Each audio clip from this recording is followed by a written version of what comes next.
In my 35 years on the bench in Providence, Rhode Island, I've seen just about everything walk through those courtroom doors: rich people, poor people, angry people, scared people. But I'll never forget the morning a decorated military commander stood before me and tried to pull rank on a municipal court judge. What happened next taught me something profound about respect, service, and what it really means to lead.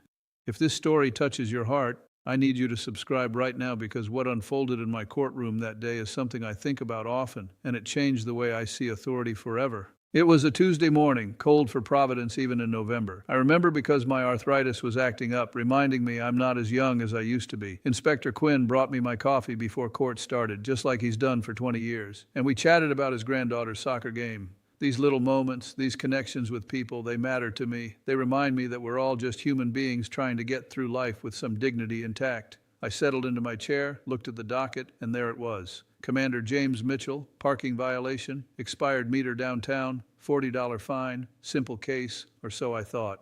When they called his name, I looked up and saw him. Tall man, maybe 6'3", wearing his full military dress uniform, Navy. I could see the ribbons, the medals, the insignia that told me this was someone who'd served our country with distinction. My father taught me to respect the uniform. He came to this country with nothing, worked in factories his whole life, and he always said the military men and women were the backbone of America. So I already had respect for this man before he even opened his mouth. But respect goes both ways, and that's something I was about to teach him. He approached the bench with a certain walk, confident, shoulders back. I've seen that walk before, usually from people who aren't used to being questioned.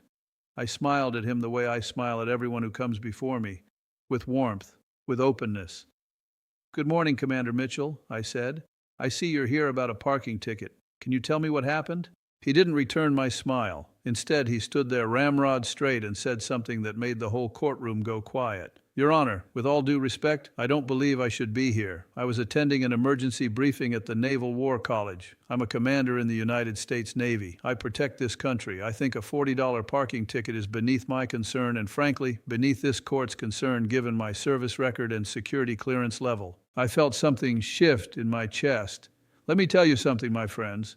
I've been doing this long enough to know when someone is asking for consideration versus demanding special treatment. This wasn't a request. This was an expectation. He believed his rank put him above the law, above the rules that everybody else in Providence had to follow. The single mother who got a ticket rushing her sick kid to the hospital she had to pay. The elderly veteran on a fixed income who couldn't feed the meter because he was at the VA clinic he had to appear. But this commander thought his uniform gave him a pass. I took a slow breath.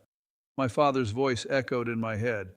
He used to tell me, "Francesco, everybody bleeds red. Don't ever forget that." I looked at Commander Mitchell and I could feel the courtroom watching me, waiting to see what I would do. Before I tell you how I responded, I want you to hit that like button if you believe that nobody, no matter their position, should be above the law. Because what I said next, it came from decades of watching people try to use power instead of showing character. "Commander Mitchell," I said, keeping my voice even and respectful, "let me ask you something. When you took your oath of service, what did you swear to uphold?" He looked confused for a moment, like he wasn't expecting a question. "The Constitution of the United States, Your Honor." "That's right," I nodded. "The Constitution, the law. You swore to defend it, not to consider yourself above it. Now, I have tremendous respect for your service. My own father taught me that military service is one of the highest callings. But that uniform you're wearing so proudly, it represents sacrifice, duty, and humility. It doesn't represent privilege or exemption from the responsibilities that every citizen shares." I could see his jaw tighten. The prosecutor, Maria Santos, she's worked with me for 15 years, and I saw her trying to hide a small smile. Inspector Quinn stood a little straighter by the door. They knew what was coming. I've never been one to embarrass people in my courtroom, but I've also never been one to let someone treat others as lesser than themselves. "Your Honor," Commander Mitchell said, and I could hear frustration creeping into his voice, "I've served 3 tours overseas. I've led men and women into combat situations. I've received commendations from the Secretary of Defense. I'm currently overseeing operations that involve national security. You're telling me that a parking meter is more important than my service to this nation?" The courtroom was absolutely silent. I could hear the clock ticking on the wall. What am I going to do with you, I thought. Here's a man who's genuinely served his country, who's probably risked his life, who leads other people, and he can't see that leadership means following the rules, especially the small ones. It reminded me of something my mother used to say. She'd say, "The way you do anything is the way you do everything." I leaned forward. Commander, I'm not questioning your service record. I'm not diminishing your sacrifices. What I'm saying is this. You're standing in a municipal court in Providence, Rhode Island, where every day I see people from all walks of life. I see nurses who just finished a double shift and got a ticket because they were too exhausted to check the meter. I see construction workers who are trying to feed their families on $30,000 a year. I see elderly folks on Social Security who cry because they can't afford the fine. And every single one of them has to face the consequences of breaking the law, even when they had good reasons, even when life was unfair to them. His expression changed slightly. I saw something flicker in his eyes. Maybe understanding, maybe defensiveness. I couldn't tell yet, but I kept going because this was important, not just for him, but for everyone watching. If you're learning something right now, drop a comment below telling me what you think true leadership means. I read every comment, and your perspectives matter to me. Let me tell you what I see, I continued. I see a commander who thinks his rank means he doesn't have to follow the same rules as the people he's sworn to protect. But here's what real leadership looks like to me, Commander. Real leadership is about setting an example. It's about showing that you respect the law so much that you follow it even when it's inconvenient, even when it's just a parking ticket, especially when it's just a parking ticket. Because if you can't be bothered to feed a parking meter or accept a simple fine, what message does that send to the young sailors under your command? The courtroom was so quiet you could hear a pin drop. Commander Mitchell's face had gone from confident to something else. Not quite embarrassed, but maybe beginning to understand where I was coming from. I've learned over 35 years that sometimes people need a mirror held up to them with kindness, not cruelty. They need to see themselves as others see them. But then something unexpected happened. Commander Mitchell did something that completely changed the direction of this case. He took a deep breath, and when he spoke again, his voice was different, quieter, more human. "Your Honor," he said, "you're right. I apologize. I came in here with the wrong attitude. The truth is, I parked illegally because I was late for the briefing and I thought I could get away with it because of who I am. That was wrong." I sat back in my chair. Now we were getting somewhere. "Thank you for that, Commander," I said. "That takes courage, to admit when you're wrong. That's the kind of leadership I respect." He nodded, and I thought we were done. I was ready to reduce the fine, maybe cut it in half as a gesture of respect for his acknowledgement. But then he said something that stopped me cold. "Your Honor, if I could explain why I was late that day, it might not change anything, but I'd like you to know." "Go ahead," I said, curious now. "My executive officer, Lieutenant Sarah Chen, she called me at 600 that morning. One of our sailors, a young man named Petty Officer Rodriguez, had attempted suicide the night before. He's 22 years old. He just lost his mother to cancer, and he didn't know how to cope. I spent 2 hours at the hospital with him before the briefing, making sure he was stable, making sure he knew his Navy family was there for him. That's why I was late. That's why I parked where I did and ran to the meeting." My throat tightened. God bless you, I thought. Here I was giving him a lecture about responsibility, and this man had been saving a life that morning. I looked at him with new eyes. His uniform wasn't about privilege. It was about carrying the weight of other people's lives on his shoulders. I thought about my own children, about what it would mean to have someone care enough to sit with them in their darkest hour. "Commander," I said softly, "why didn't you lead with that?" He shook his head.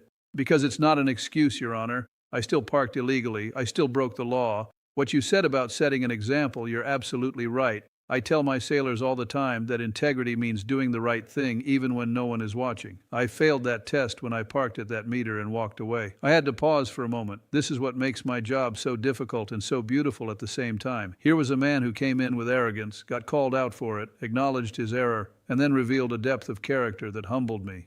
Inspector Quinn caught my eye and gave me a small nod. He's seen me wrestle with these decisions for decades. He knew I was trying to figure out how to balance the law with mercy, how to be fair while also being human. Share this video if you believe people deserve second chances when they show genuine growth. Because what I decided next, it wasn't about the parking ticket anymore. It was about recognizing that we all stumble, we all make mistakes, but what matters is how we recover our footing. "Commander Mitchell," I said, "you came into my courtroom today and you made a mistake. You tried to use your rank as a shield, but then you did something that a lot of people can't do. You admitted you were wrong, you apologized, and then you showed me who you really are. A leader who sits with a struggling young sailor instead of worrying about a parking ticket. A man who takes responsibility even when he has a legitimate reason for his actions. I picked up the ticket and looked at it. $40. Such a small amount in one way, such a big principle in another. I've dismissed tickets before. I've dismissed them for people who were rushing to emergencies, for people who literally couldn't afford to eat if they paid the fine, for people who made honest mistakes. But I've also upheld fines when I needed to teach a lesson, when someone showed no remorse, when the law needed to be enforced to maintain order and fairness. What was the right thing to do here? I looked at Commander Mitchell's face. I saw genuine remorse. I saw a man who'd learned something today, but I also thought about everyone else in Providence who gets a ticket and has to pay it. The nurse, the construction worker, the grandmother. If I dismissed this ticket, was I showing favorably to Rank after I'd just lectured him about not being above the law, or was I recognizing genuine growth in character?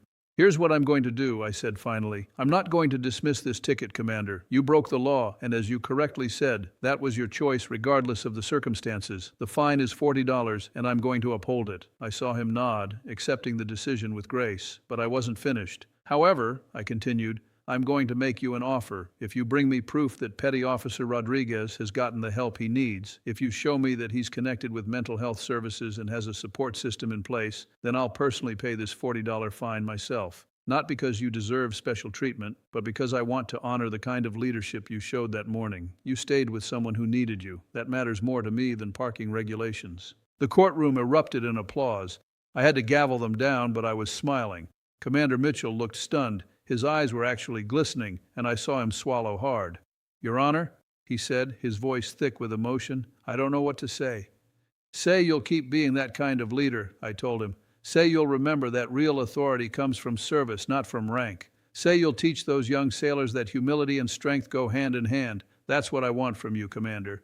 He stood at attention and saluted me. I'm not military, so I just nodded my head in respect. As he turned to leave, I called out to him, Commander Mitchell, God bless you, and God bless Petty Officer Rodriguez. You tell that young man that this old judge in Providence is rooting for him. I will, Your Honor. Thank you. After he left, Inspector Quinn came up to the bench. Judge, he said quietly, in all my years working with you, that might be the best thing I've ever seen you do. I shook my head. I almost got it wrong, Quinn. I almost let my pride get in the way. He pushed my buttons when he came in here acting like he was above it all, and I was ready to throw the book at him. But thank God I listened. Thank God I gave him a chance to show me who he really was underneath that initial mistake. Let me tell you something, my friends. This is why I do what I do. This is why after 35 years, I still come to this courtroom every day. Because people are complicated. They're not just their worst moment. They're not just their best moment either. They're this beautiful, messy combination of pride and humility, of strength and weakness, of mistakes and growth. My job isn't to punish people for being human. My job is to uphold the law while remembering that the law serves people, not the other way around. Before I tell you what happened next, I need you to subscribe to this channel if you haven't already. Hit that notification bell because the stories from my courtroom, they're about real people facing real struggles, and I think they matter. I think they remind us all of our shared humanity. 2 weeks later, Commander Mitchell came back to my courtroom. He wasn't on the docket. He just asked if he could speak to me for a moment. Inspector Quinn brought him to my chambers during a break. The commander was out of uniform this time, wearing civilian clothes. He looked different, more relaxed somehow. Your Honor, he said, handing me an envelope, this is the proof you asked for. Petty Officer Rodriguez is in counseling. He's been assigned a mentor. He's connected with a grief support group for military families. He's doing better. He wanted me to give you this letter. I opened it with trembling hands. The letter was written in careful handwriting on lined paper. Dear Judge Caprio, it began. I don't know if you remember me. I'm the sailor whose suicide attempt caused Commander Mitchell to be late that morning.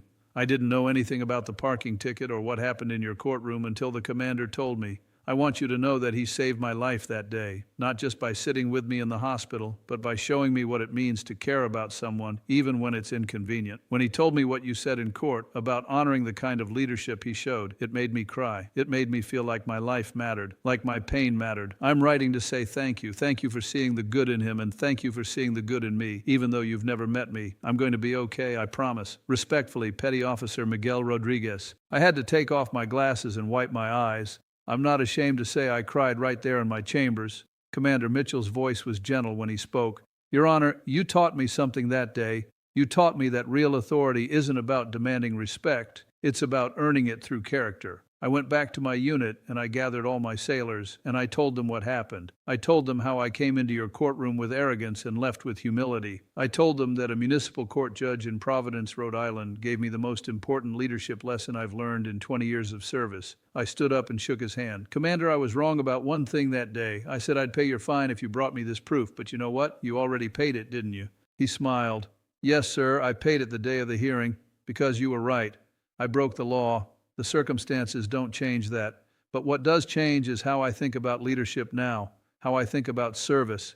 You showed me that being tough and being kind aren't opposites, they're partners. After he left, I sat in my chambers for a long time, thinking about what had transpired. I thought about how close I came to mishandling that situation. If I had let my ego take over when he tried to pull rank, if I had dismissed him as just another arrogant person trying to dodge responsibility, I would have missed the real person underneath. I would have missed the opportunity to help a struggling young sailor I'd never even met. If this story is touching your heart, leave a comment telling me about a time someone saw past your mistakes to the person you really are. Because that's what we all need sometimes, someone to look past the surface and see our struggling, imperfect, beautiful humanity. The story spread like stories in Providence tend to do. A few months later, I was at a local diner having breakfast when a woman in a Navy uniform approached my table. Judge Caprio, she said, I'm Lieutenant Chen. I was Commander Mitchell's executive officer. I wanted to thank you personally for what you did. That case changed our entire command culture. The commander started a program called Lead with Humility. Every new sailor goes through training about respecting the law, serving the community, and understanding that rank is about responsibility, not privilege. It's making a real difference. I invited her to sit down and we talked for half an hour. She told me that Petty Officer Rodriguez had not only recovered, but had become a peer counselor, helping other sailors deal with grief and mental health struggles. She told me that Commander Mitchell had been promoted and that in his promotion speech he talked about a parking ticket in Providence and what it taught him about leadership. She said the speech went viral within military circles, that officers from around the country had reached out to ask about the story. Judge, she said as she prepared to leave, you have no idea how many lives you touched that day. It wasn't just about a parking ticket. It was about remembering that we're all human beings first, whatever our titles or uniforms might be. After she left, I sat there with my coffee getting cold, thinking about my father again. He'd be proud, I think. He always told me that the measure of a man isn't how he treats people who can do something for him, but how he treats people who can do nothing for him. That morning, Commander Mitchell could do nothing for me. He was just another person in my courtroom. But by treating him with respect, while also holding him accountable, by seeing past his initial arrogance to the good man underneath, something meaningful happened, something that rippled out in ways I never anticipated. That's the thing about justice, my friends. Real justice isn't cold. It's not just about rules and regulations and fines and punishments. Real justice is about seeing people. It's about understanding that everyone who comes before you has a story, has struggles, has the capacity for growth. My job is to uphold the law, absolutely. But my calling is to remember that laws exist to serve humanity, to create a society where people can flourish, where second chances are possible, where growth is encouraged. Hit that subscribe button right now if you believe in this kind of justice, if you believe that courts should be places of fairness and compassion, not just punishment. Because every day in my courtroom, I try to balance these things and I want you to see how it unfolds.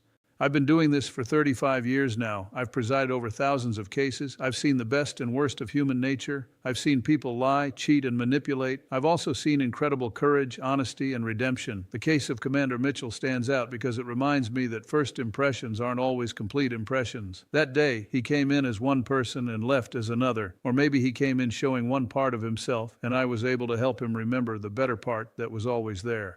The last time I saw Commander Mitchell was about a year after that initial hearing. He was being honored at a Veterans Day ceremony in Providence, and I was invited to speak. After the ceremony, he found me in the crowd. We shook hands like old friends. Your Honor, he said, I owe you a debt I can never repay. I shook my head. You don't owe me anything, Commander. You did the work. You had the courage to change your perspective, to learn from a difficult moment. That was all you. No, sir, he insisted. You held up a mirror. You showed me what I was becoming, someone who thought the rules didn't apply to him, someone who was confusing authority with character. You caught that before it went too far, before I became the kind of leader who inspires fear instead of respect. That's a gift. We stood there for a moment, two men from different worlds, connected by a parking ticket and a lesson about humility. I thought about the journey we'd both been on, him from arrogance to understanding, me from anger to compassion. Both of us learning that leadership, whether it's military command or judicial authority, requires constant self-examination and growth. Commander, I said, can I tell you something? That day you came to my court, I learned as much as you did. I learned that I need to be careful about judging people on their worst behavior. I learned that anger, even righteous anger, needs to be tempered with curiosity. What's really going on here? What's the full story? Those are questions I should always be asking before I make my decisions. You taught me that. He smiled, and in that smile, I saw the kind of leader he'd become. Confident but humble. Strong but compassionate. Exactly the kind of person I want defending our country and guiding young sailors through the challenges of military life. As I drove home that evening, I thought about all the cases I've handled over the decades. The single mothers struggling to make ends meet, the teenagers making stupid mistakes, the elderly folks confused about parking regulations, the immigrants trying to navigate a complex system. And yes, the decorated military commanders who temporarily forgot that their uniform represents service to something greater than themselves. Every single one of them taught me something about the human condition. Every single one of them reminded me why I took this job in the first place. My father used to say that life is the best teacher, but only if you're willing to be a student. Commander Mitchell was willing to be a student that day. He could have doubled down on his arrogance. He could have pulled strings, called his superior officers, made my life difficult. Instead, he listened. He reflected. He grew. That's rare, my friends. That's special. And here's what I want you to understand. This story isn't really about a parking ticket. It's not even really about a military commander. It's about all of us. It's about the moments when we're challenged, when someone calls us out, when we're forced to look at ourselves honestly. What do we do in those moments? Do we get defensive? Do we attack? Do we retreat into our titles and positions? Or do we pause, reflect, and choose growth over ego? I choose to believe that most people, when given the chance, will choose growth. When treated with respect and challenged with truth, most people will rise to meet that challenge. That's what I saw happen with Commander Mitchell. That's what I try to create in my courtroom every single day. A space where people can be honest about their mistakes without being destroyed by them. A space where accountability and compassion coexist. A space where justice means helping people become better versions of themselves. Before we end, I want you to share this video with someone who needs to hear this message. Someone who's struggling with their own moment of accountability. Someone who needs to know that mistakes don't define us, but how we respond to them does. Hit that share button right now. 10 years from now, I probably won't remember most of the parking tickets I've handled, but I'll remember Commander Mitchell. I'll remember Petty Officer Rodriguez's letter. I'll remember standing at that Veterans Day ceremony and realizing that a small moment in a Providence courtroom had rippled out to affect dozens, maybe hundreds of young sailors. I'll remember that sometimes the cases that seem simplest on the surface turn out to have the deepest impact. That's the beauty of this work, my friends. You never know when you're going to make a difference. You never know when a choice to be patient instead of punitive, understanding instead of harsh, will change someone's trajectory. All you can do is show up every day with an open heart, with a commitment to fairness, and with faith that people have goodness in them waiting to be called forth. God bless you all for watching this. God bless Commander Mitchell and Petty Officer Rodriguez. God bless everyone who serves our country and our communities with courage and humility. And God bless this beautiful, complicated work of trying to make justice mean something more than just punishment. If you believe in this vision of justice, leave a comment right now telling me what this story meant to you. I read every comment because your thoughts and experiences matter to me.